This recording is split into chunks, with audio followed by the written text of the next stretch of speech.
দেখ সাইজ গুলো কত বড় বড়। আরে আকাশ ভাইয়া, কি অবস্থা, কেমন আছো? এই তো গতকাল রাতের ফ্লাইটে আসছে। আরে আমার বন্ধু তো আজকাল পুরো ইন্টারন্যাশনাল টিকটকার হয়ে গেছে, সরি তাই নাকি?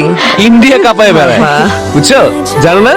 এই যে দেখো, দেখছো পুরো সালমান খানের সাথে ভিডিও করতেছে।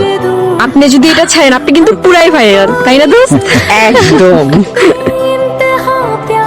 আরে তাই তো বলতেছি যে চলো সবাই মিলে আমরা ইন্ডিয়া যাই। সালমান খানের সাথে ভিডিও তো হবেই, সাথে মনে করো তাজমহল যা যা আছে সব ঘুরে আসলাম, টিকটক করব, আপলোড করব, রাতারাতি দেখবা সবাই সুপারস্টার হয়ে গেছি, তুমিও হিট হয়ে যাবে। আমাকে একটু উঠতে হবে। আবার কই যাইছো? আরে আসতেছি বেবি। আরে থাকো, আসতেছি। এই দোস্ত, লিজা মালদারের নাম আমার খুব ভালো লাগছে, বুঝছো? কচি মাল পুরানা বিষ্ণু দেখেছে। তাহলে রোস্ট কইরা খাইয়া ফালা। 4টা বাজে, দেখ বাসায় যাওয়া লাগবে না? হায় আল্লাহ, এখন কি হবে? বাসাও তো যাওয়ান লাগবো।